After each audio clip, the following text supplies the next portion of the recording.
This is episode 25 of the Remix Your World podcast with the Sweet Spot Miami crew. Welcome to Remix Your World. I'm Allison Kalagna, global DJ and music producer turned life remixer and personal growth coach. In each episode, we bring you real talk, inspiring stories, and heartfelt conversations of personal transformation to help you uplift and amplify your life.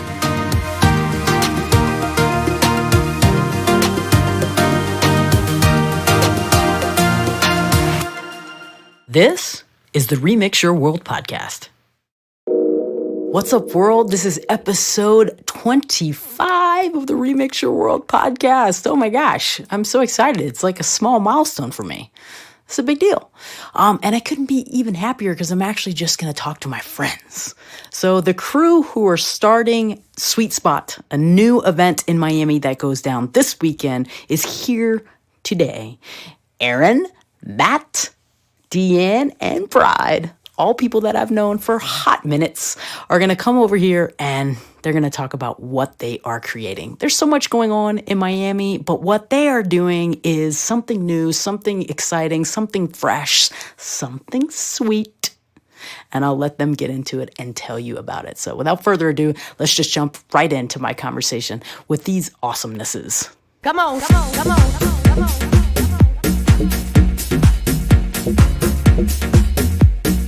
Oh yeah! You should be just proud that you got us. There we go. You should be proud you got us all on the same call. I'm not just a pretty face, people. I'm not just a pretty face. Oh man, this is so everybody welcome, but I've never done this with 4 people before. Well, never this way anyway. I was gonna say, I don't know. We're very skilled at the group thing. That we are. Wink, wink. Wink, wink.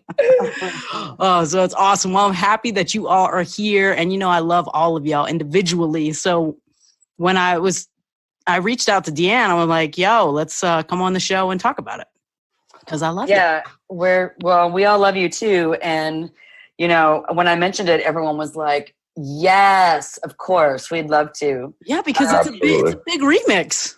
It's a big remix. This is a big remix. And, the way that you present people and their life changes and the things that they're trying to do to shake things up is a really fresh approach. And it's such an honor for us to be included in the program. Yes. I love I'm it. going to steal that momentum and say that when Steph asked me to do this, I said one thing to her. I said, I'm really honored that you'd ask, that you'd think that I had some value in input. And I will say the same thing to you. I love what you're doing. And I agree that I'm honored that you thought we had something to say that was valuable beyond the party that we're doing and stuff, but that we have something that's, that people want to hear. So thank you. Yes. You are so welcome. Yes. So let's get it popping. So first of all, before we even get into Sweet Spot, let's just do a round table about history. The history of like your first moment when you knew that like house music was your thing. And Pride, I'll start with you. You can go for it first, and we'll just go around. All right. Wow. Okay. So house music. I always tell the gang. I grew up in Jersey, North Bergen, right across from Midtown Manhattan. And at that time, I was kind of fortunate because house music was part of our landscape. It wasn't something I sought out in a special way. I mean, I did later, but house music was in our school dances. I was fortunate enough that, I went to school. So house was part of the grain of my culture. It started with my mom. Mom was a disco queen. So, I mean, we start there, disco, funk, soul. And my uncle was a circuit. Loved the gay scene in New York at a time that Susan was still at Rebel. Wow. Yeah. And I met her at 15 and started to learn that world, the gay world, but also house was all over me all the time. So I was fortunate that I think my first moment was probably at, 10 maybe, going to a house party. It was in a community dance, not our school dances, in the corner in one of those community spaces. I walk in and Rob Bass was playing. Oh, nice. It takes two? It takes two, you know what I mean? And it's just that moment when, house was mixing with that, and This Is Acid and Yo-Yo Get Funky. Those were the things we were listening to in the dance, jamming, doing like a little grind and whatever. And I think I knew then, and you mean I knew it at disco with my mom, but I knew this sound was something. It was something else, and that's that moment. I was a kid. Awesome. I love it. Deanne, what about you? So I'm a Midwesterner, and my parents were young. They were 17 when they had me. And growing up, I was very influenced by their eclectic collection of music. So I was listening to 8 tracks of Queen, of Marvin Gaye, of Aerosmith, of God, I don't even want to say it. I don't even want to admit Ted Nugent back in the day before I knew what he's all about today. And then like the Commodores. I just had a very sort of eclectic soundtrack behind me, and mostly it was R&B. My parents were young and they were fun and dancers, and I'd say that always influenced me. But then I grew up not really plugged into that. Music was always around me, but it probably wasn't until I was married right out of college, and I got divorced, and I moved to South Florida in the mid 90s, mid to late 90s. And I moved to Tampa, where I live now.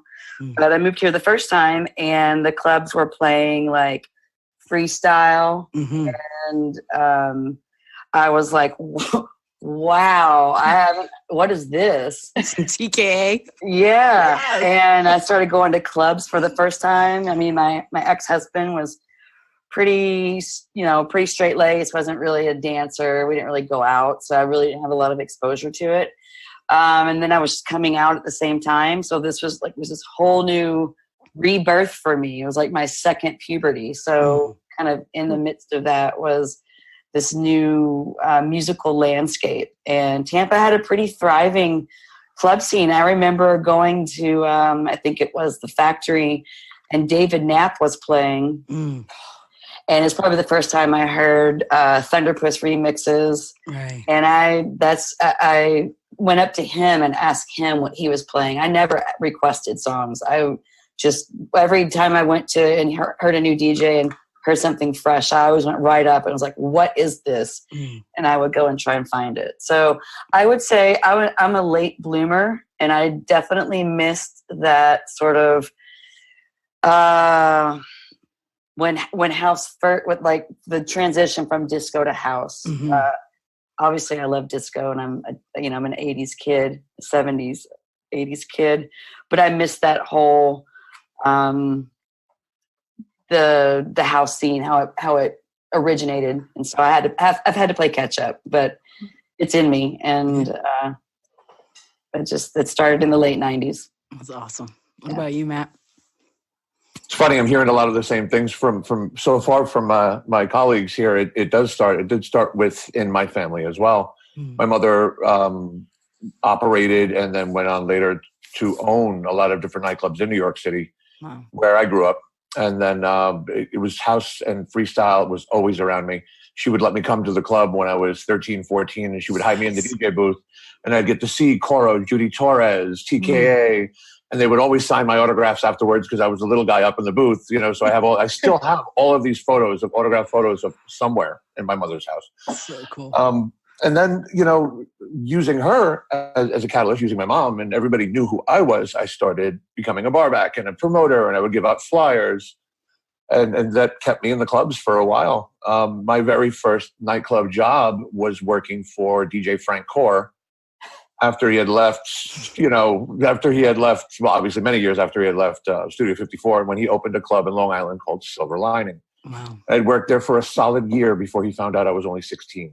And then it was a very, very different conversation. And he's going to hear this, and I'm going to get a phone call. So he's being modest. Tell him to tell you the other clubs that he may or may not have dabbled in. Oh yes. But from Frank, and from all the connections I've had, I mean, I've been so blessed, to work in New York City proper with Peter Gation at Limelight and Tunnel, and then working in many of Richard Grant's clubs, including Sound Factory, the new Sound Factory, 46th Street. And just being around Junior Vasquez, Jonathan Peters, being around Tandy Teneglia, all the real legends, it made me fall in love with the music. Yeah. Awesome. I love that. Miss Erin. So I guess my dad is a music aficionado, but I moved out of his house when I was 7. So I think I taught myself more. I didn't really have the influence of my parents. Like, it was because of their lack of parenting that I would go into my basement and lock the door with my little boombox and my cassettes of Madonna, etc. But Madonna. Only repeat. Right. And I would dance in my basement, and that was like my freedom. It was my freedom spot, my freedom moment for music. And then when I moved to New York City in the early 90s, I was living on Long Island still, and I had signed up for the AIDS walk, and by myself, didn't know anybody in New York City, got on the train, got into the subway, and I'm standing in the subway outside of, I guess it was probably, what's it called? Yeah, Central Park. And and I asked this girl, I was like, is this where the AIDS walk goes? And I don't even know. I don't know why I asked her. And she's like, yeah. She's like, do you have anybody to walk with? And I was like, no. She's like, well, come walk with me and my cousin. Well, our cousin happened to be Michelle Jaffe, who was Judy Weinstein's assistant. Definitely. Wow. So the universe. Yes. I thank the universe for that, because Michelle and I talked nonstop the entire AIDS walk about music and about everything. And I was in her office on Monday morning and hanging out with Frankie Knuckles and David Morales and Baby Heck before he became Hector Romero. He was just a little baby, and hanging out with Jeffrey at For the Record, and just like I went to school in New York City, and I would go to the office and just hang out there. Mm-hmm. So that's where, and then she took me out one night to Sound Factory. And even though I'd been dancing and going out to the teen club when I was 13 years old, when Frankie was DJing, it was the first time that I really correlated that there was a person responsible for that joy that I was feeling in that moment. I didn't leave the dance floor to go to the bathroom, to get a drink, nothing. I just could not. I was glued. I had to just dance and be in that moment. And that was it. I love it. Hooked ever since. Yeah. Yeah. So whose idea was it? Who thought about it first? Like, who called who first? Some days I'm to credit for this, and other days I'm to blame for this. Tell us about the little seed that was that light bulb moment. Well, it's involved. So it's probably, if you know me, and even if you don't know me, you can probably gather just by the way that 75% of at least the United States feels, and maybe more around the world, but stuff's a little weird out there. And, the election in 2016, had never been so politically involved leading up to that. And it was devastating, on many levels. And, were it another individual that had won the presidency, it wouldn't have affected me like it has. But, we are where we are, and it has done what it has done. And I have found myself, in trying to cope with that, I was seeking out direct line of communication on Twitter, and I thought that rage tweeting was going to be my, outlet for this. It was for a short time. I remember those. Listen, I got really good at it, but then I realized got excited when he would retweet or when he would say something back. My goal was to get blocked, and it never happened. So I'm like, all right, this is empty. I'm empty. So, but what I realized, it was spilling out into other areas of my life. It was affecting my personal relationship, my wife, relationship with my wife. Yeah. And I was sitting out in the sun one day, and I had been sort of, to cope, had been listening and looking at Glitterbox. I had gone to a Queen party in Chicago and had some other experiences. And I realized it was possible to once again find joy through music. And I had changed just sort of the musical soundtrack behind me. And I started going back to like classic house and listening to disco house, and it was making me feel a different kind of way. And so I was in the sun one day, just sitting out back, just lounging with Nicole, and that's my wife. And I said to her, I popped right up and I said, babe, I think I want to create something. I think I want to do something with my energy. I want to make I want to make me happy, and I think I can make other people happy. Because if I'm feeling this, I think there are a bunch of other people that feel this way too. And I sort of worked through, I don't know if it took like a day or 2 days or 24 hours. I don't know how long it was, but it wasn't long after that initial light bulb. I had a concept. I had a name, and then I just started rapid firing tweets off to these three. These three were immediately who I knew I was going to work with. And that's because we had already done some pretty great things together through Pride, but I had already formed really great relationships with them outside of the events that we had done together. It was through those events I knew that we could go through some pretty harrowing things and really get in the trenches, but always like find happiness just being around each other.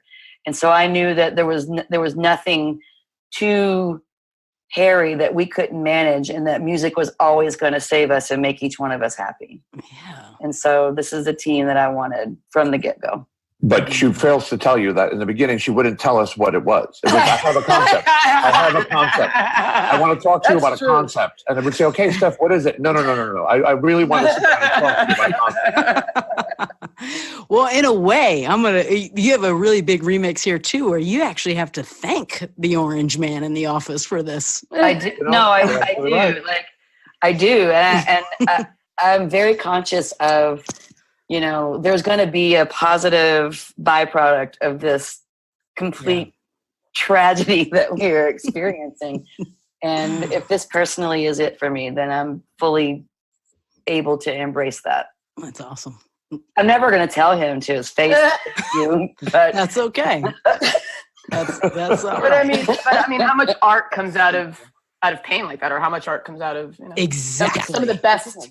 I would say, I'd argue that the best art comes out of needing it. How's that? Needing it. Yeah. Needing it. Really, necessity. really being compelled, necessity. Because that's what artists do. It seems like, it's like the most pure creation is what Steph just did. Felt something so strongly and went, all right, well, how do I deal with this personally? Yeah. What do I do with this? And well, she's a really talented DJ, so what does she do with it? Right. I'm like, well, I have about 10 minutes a day to think about something. Let me go ahead and fill it with like another giant project. Right. So then the next step was you brought them in, right? And so then keep us going of how it then evolved. So you had the concept. When did it become like, all right, I've got the name. This is what I'm going to do. I had that before. Well, I sort of had the direction I wanted to go. And we sort of brainstormed some possible names. And we landed on Sweet Spot. And the reason being, and now that you hear the term, and even now that we have the term, we find that we use it a lot to refer to a lot of things. And for me, I think that this era of music is the sweet spot of for people that are nightlife people, music-oriented people, kind of event carnies like us, DJs. It is the foundation of all the club music that followed, and it is born of all the musical inspiration that preceded it through jazz, blues, disco, rock, funk, anything. It's kind of all encompassing the way that house music sort of, finds all that and finds a way to present it in one like delicious package. And for me, that like that, I feel like that's the sweet spot of music. When we started developing how we would deliver it, we talked about what time of day, what day of the week.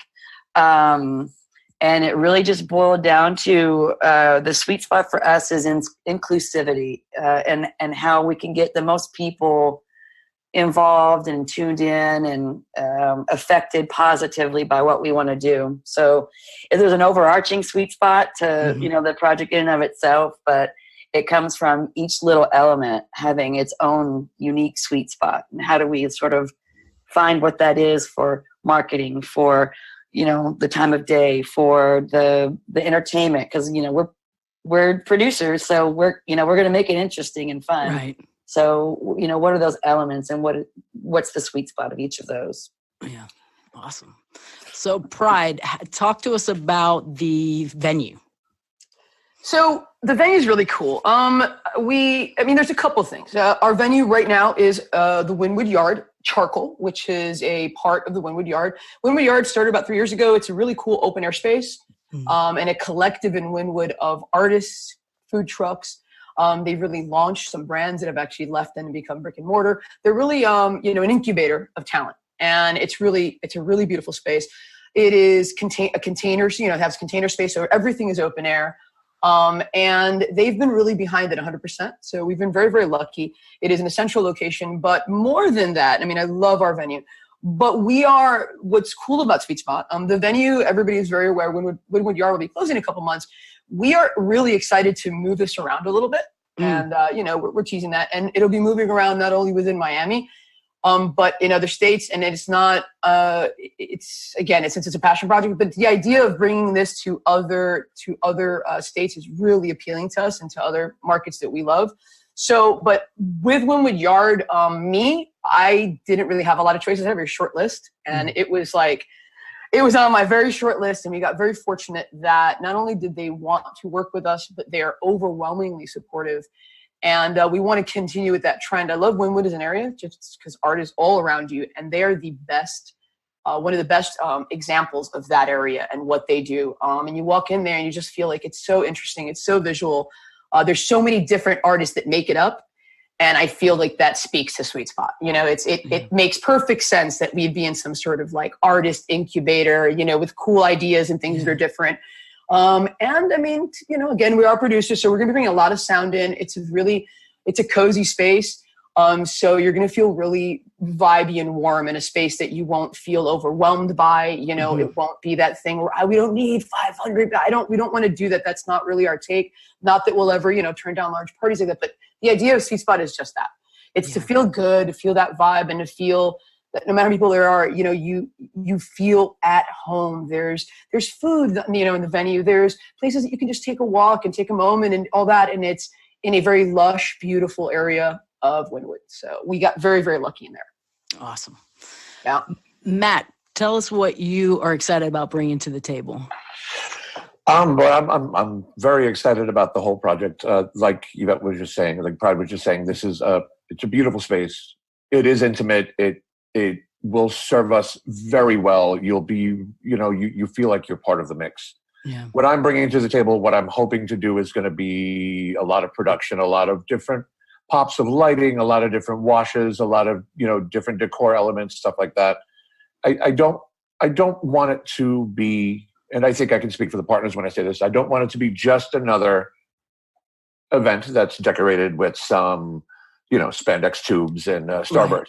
Right. We collectively, as a partnership and as a unit, decided a long time ago, it's about the wow factor. It's about element of surprise. Mm-hmm. It's about, someone in the moment just having I realize that I'm far too old to say this, but I'll say it anyway, having an Instagrammable moment, where you can just snap something. And we've worked together a lot and in those ideas. So I think, I'm most excited to bring people the element of surprise, the element of not knowing, and really put a smile on everyone's face. Oh, I love that. What about you, Miss Erin? Sorry, I missed the question. Oh, so we were just talking about, I just asked him what he was most excited about bringing to Sweet Spot. And so I'll just toss that to you as well. What I'm most excited about bringing is the fucking joy.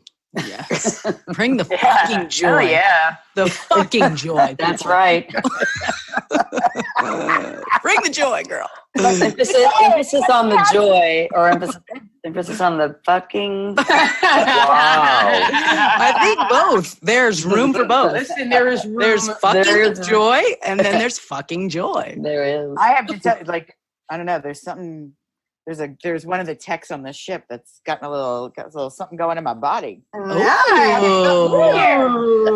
She's telling us the tea, y'all. She live from Allure at the Seas. Miss Erin is telling the tea. The tea at sea. Which, by the way, is a great idea for a show when she does these cruises. Really? Seriously. Yeah. Maybe that'll get me on the ship. Yeah, we can all. I ain't no shame on my game. This is my show. I'll say what I want. You know what? I say that often too. Yeah, you know. So I do love though that, it's like there's 3, females, and then of course Matt's bringing it in for the male, which is where it's opposite. That's questionable. All right, well, you bring in a little bit of that, you know what I'm saying? That old adage that says, it's like gay boys just want to have fun, lesbians want to get it done. That whole thing. Yeah, that's true. No. So teamwork definitely makes the dream work. Obviously, you guys are a partnership. So what is the one thing, like your unique gift in one word that you could say that you bring to the team as a whole? And whoever wants to go first, you can just shout it out. Wow. Joy.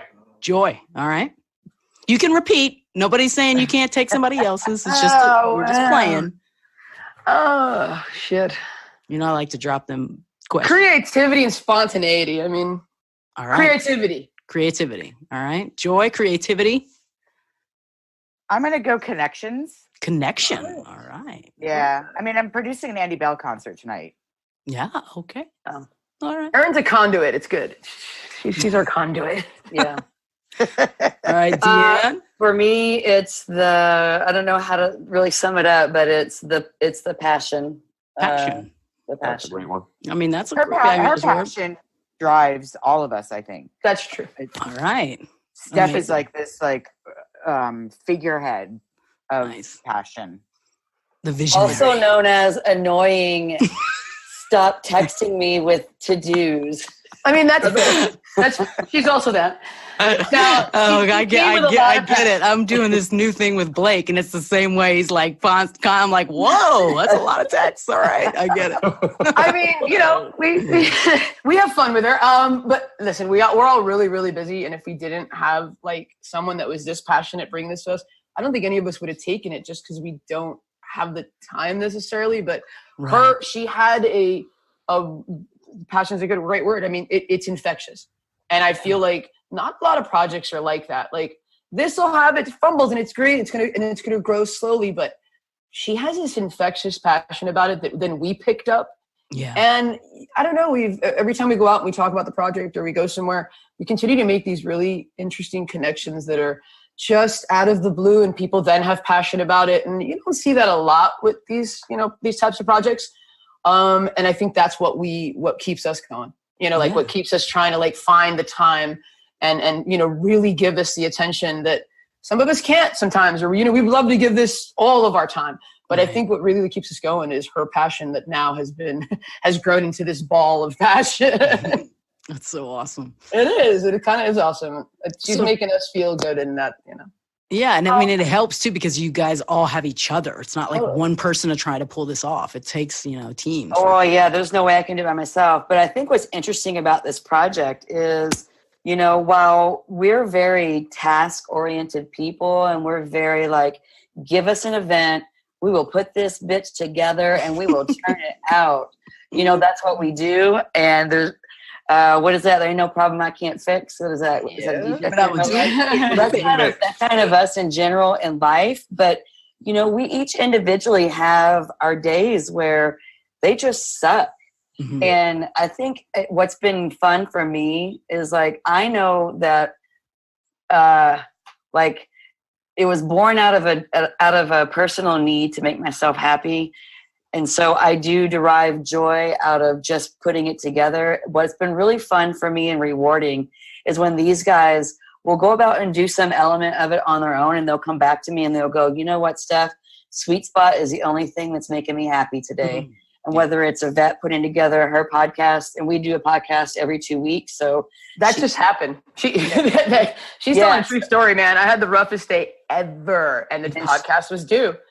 And I almost, it's just one of those days where life really kicks your ass. And, depression gets the best of you, or just life. And honestly, it sounds so hokey, but that hour and a half was that. And I love my job, and I love my life, and I love my wife. And it's not about that, but that I can feel that still after this long of being a DJ and this long of being in this world. I don't know, there's that says a lot. Yeah. So, and it was that moment. I said it to her, I was like, I sent her a quick text. I was like, hey babe, just so you know, and in those moments, I finally see why we do this. Yeah, this was big because Yvette's probably the most cynical of all of us about it. As a person. She's got the biggest wall of letting that kind of thing I totally am. And so when it finally happened. CIJ. Exactly. So Erin had already shared this with me, and Matt had already shared this feeling with me. So when Yvette had this moment, when Pride had this moment, last week, I was like, the circle is complete. I have accomplished my goal. And so now I know that we're like this Justice League of joy. And so oh my God. And so we're just like, we're going to there's just no way this thing can't, who knows what it's going to be, and who knows. We're not trying to make a fortune off this. In fact, if we break even, we're happy. Party, we break even. But if we're able to do everything we want to do, and the byproduct is the joy that we're trying to create, then we've done our job. Right. And the fact that we all have been affected just in trying to put it together, it lets me know that I'm more confident than ever that this will succeed. And that's the reason it will too, because the intention is the intention is love and joy, and it's out of your own need, and it will succeed because of what you're putting into it. Absolutely. I believe that. It's all about intention, baby. Yes. So talk to us about music then. Okay. So vintage jams, classic house, modern house, how's it going to go? I'm going to take this one. No, I was told by my partner that I do music when we talk about this format for this reason, but because I'm the most cynical, it ties right in. Dude, yeah, we're going to look. Disco is alive and well, and we're not going to pigeonhole. That's not who we're about. And if you know our formats, obviously, and Clag, you're included in this. We're three DJs that really try hard to stay off center. Yes. That's what I've loved most about your career your whole life, is that, you stay in a market, but you're trying to stay off center for a reason, for your personal goal. So disco's alive and well. We love it, and we want to show that, but it's more the feeling too. We want to play stuff that came out yesterday that's within that vibe. We want you to hear classics like we talked about that made your world, that first track that you heard. Steph talked about this out. She's like, we want you to hear the samples of every track that you love, respectively, from the last 20 years. Man, we do this all the time. We've been looking for music, and the fun part of this is you start looking for tracks, the DJ thing that we love to do so much, why we do this. And so we start looking for tracks, and it's just happening to us, seasoned DJs, and it's happening a lot. There are samples. I'm going, oh my gosh, is that really what that's from? And it's blowing me away every time, making me smile. So there's a geek element to this, and of course, industry's gonna like that. But I think what my point is, it resonates beyond that. If we know that Glitterbox and all this stuff, we know that is taking over. Disco is very healthy. Yeah. So is deep house. So are all these formats that are thriving on the same soul, funk, and house, early house, and it continues to evolve. And that's where we are. So the idea that there's vintage, absolutely, a lot of it. But there's so much music in these decades, that it's not going to be this pigeonhole. It's going to be disco from the 70s for 5 hours. I don't think there'll ever be a time that Sweet Spot will sound the same. I think there's so much music we're pulling from there'll be a mood I'm in, and we'll hear a lot of new disco and stuff with all these great samples. There'll be a mood we're in where we're going to place legitimately, especially in the early times, soul, funk, the actual original tracks, there's beauty in that. And then mix it all up and remix it as we do and feel it out and see how people are vibing on it. I think that's why it's so cool. Every time will be different because we're pulling from 40 years of music. Yeah. I think the main thing is it's never going to be heavy. It's never going to be dark. Right. It's my bread and butter is the circuit parties and the big rooms, and it's not ever going to sound like that. There'll be modern tracks in there, but they'll have there'll be modern classics, and we just want people to. I mean, if you're a fan of, to break it down, if you're a fan of the music that you hear in Pose, it's like if we're talking to young kids that don't really know, if you're a fan of the tracks that you hear in that, you're gonna hear a lot of that. I just think the main thing is we're gonna keep it light. We're gonna keep it real. It's gonna be fun. It'll be vocally. It will be dancey, and it's gonna hopefully make you feel something. And the overriding feeling is happiness and joy. Then that's what we're doing.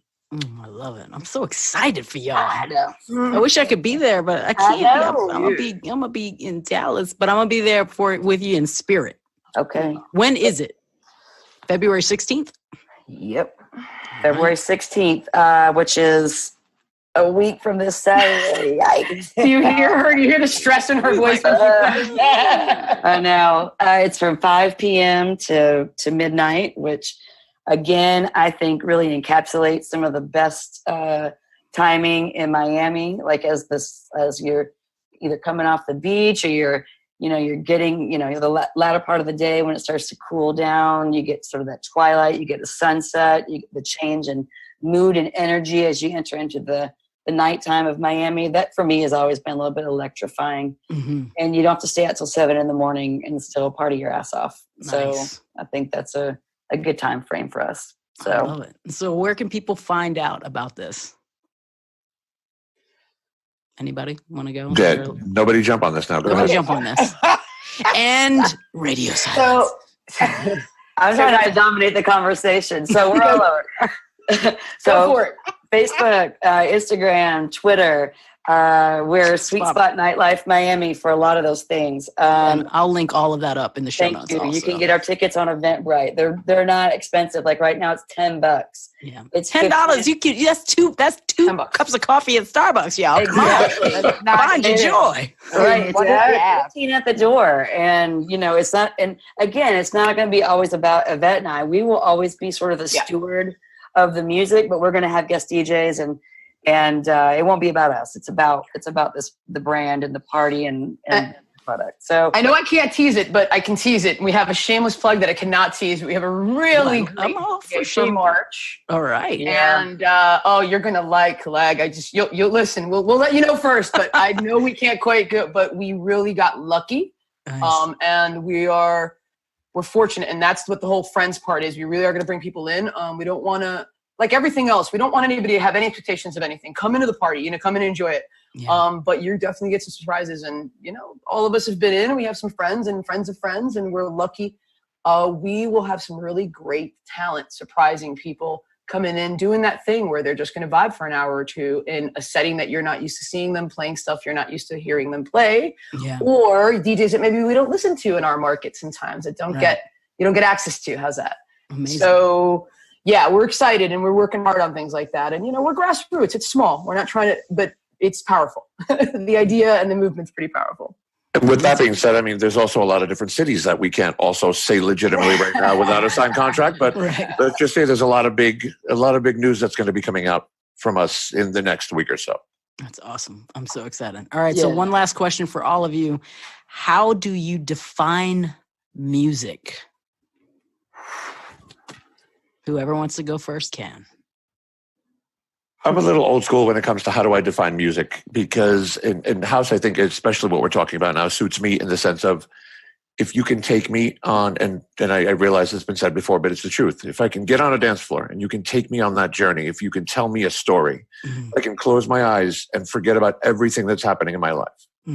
That's what I look for on a dance floor. That's what I look for when I'm listening to when I'm jogging, listening to headphones, or when I'm at work, or when I'm at the gym. Or, by the way, I do none of those things, but that's what I would.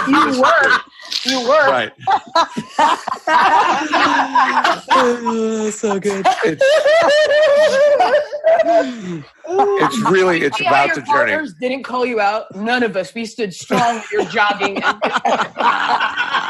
So you see, so Matt is he's like the perfect person for like a silent disco. So if you could take the concept of disco and sort of translate that to gym time, jogging, that's what Matt is. I realize, this is a radio show and you can't see me, but I'm dancing right now. So Magic Zumba. You don't even have to go. You don't have to show up. All right, Erin, how do you define music? Soul saving. Amen, sister. Yeah. Whoever's text messages, damn it. Turn it off. I'm kidding. I honestly don't care. All right, Pride, how do you define music? Oh, Jesus, it's going to be so corny. It's always the hardest. I get it. Oh, my God. I mean, music is... You can be corny. It's Remix Your World. We celebrate corny here. Music has been the answer to pretty much everything in my life. Every problem, and it's so Danny to me to say, but hey, toss it to the maestro, and he is certainly my maestro. Yeah, it's been my answer. When I seek something out, when I need it, it is an answer always, and it's a solace that I can't find in much else. And I have very good people and very good things and a very good world, but the solace music gives me, I don't think anything else does. Amen. I feel you. Deanne? So I think music is very much like, some people know me as Stephanie, some people know me as Deanne, and it's about 50-50 these days, and that's okay. I mostly answer to babe around this house, but I think music for me, it does release another part of myself. It releases the Deanne within me. Mm-hmm. So it reaches in and it takes me out of myself and puts me somewhere else, and it brings out maybe the better part of me. I don't know. Is it the better or is it just the more of me? But it definitely it enhances and makes me whole. Oh, I love it. Oh, I see. We just had a woo-woo spiritual moment. Can I get an amen on the Remix Your World show? Yeah, amen. Those are good answers. Damn. All right. Well, we aim to inspire. That's what we do. All right. So I love all of y'all. I'm going to link everything up to in the show notes. I wish you all the most success. I'm so proud of all of you. And I'm happy that you're taking a risk and doing something different. And you're going to bring the joy. So I acknowledge you all individually for that, for taking a risk and doing this. So yeah, I can't wait to hear about all the success, and I'll have to come down and come and go to one for sure. You're a friend, so that's it. The invitation is open. You're a comma friend whenever you want to come down. No, dude, you have to do that. Kalag, you would bring, wow. Yeah, you'd bring a whole other thing. I know those. I still have those CDs, Kalag. Just know that. I'm into it. I'm down. I have those CDs, man.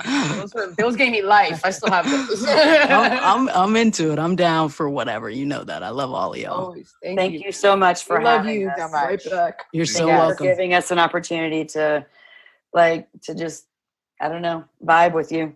It's You're really welcome. special. Thank you. Really appreciate it. You're welcome. All right. We'll talk soon. So that's it for this episode. I hope you found something inspiring, and I'm going to go ahead and link up all of the information to the show notes, including all of their individual socials and the Sweet Spot information. I really love what they're up to. I love that they are all so passionate about the music, and I'm looking forward to hearing about their success. So if something resonated with you of what one of them said, please let us know. You can DM me on Instagram or hit me up at the Remix Your World Facebook group. You can also find out more information about my upcoming March CIJ class at remixyourworld.com/CIJ. And if you're curious to know more, hit me up in a DM and I'm happy to tell you all about it. And if you're new to the podcast, make sure you go back and check some of the other episodes out. I've interviewed a lot of people with some inspiring stories that are inside our industry and outside our industry, and they've all got a message. And so it's my mission to deliver inspiring content, whether they're me delivering 5-minute motivational mixdowns or sharing stories of personal transformation. So make sure you go back and check out some of the other episodes, and make sure you subscribe in iTunes and leave a rating and review. I would much appreciate it. That's all from me. Take care, and I will see you next week. Bye.